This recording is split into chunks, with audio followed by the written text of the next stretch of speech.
زيادة بقيمة 1000 درهم لموظفي هذا القطاع وسط ترقب داخل باقي القطاعات.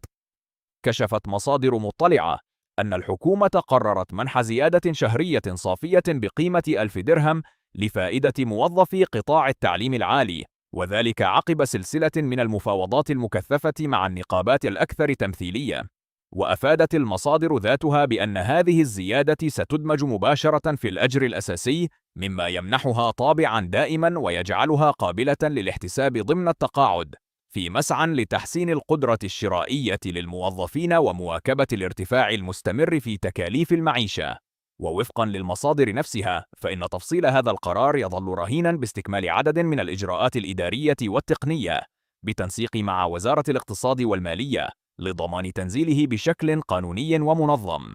وفي هذا السياق، عبرت النقابات عن ترحيبها بهذه الخطوة، مع تأكيدها على ضرورة توضيح آليات التنفيذ وتثبيت الزيادة ضمن النظام الأساسي بما يضمن استدامتها كحق مكتسب.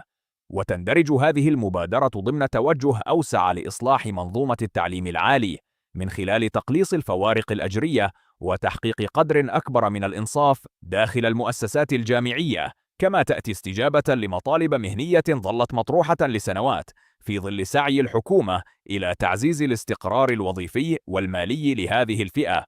وفي المقابل، أثار القرار موجة ترقب داخل أوساط العاملين بقطاع وزارة التربية الوطنية والتعليم الأولي والرياضة، حيث يأمل رجال ونساء التعليم في الاستفادة من زيادات مماثلة.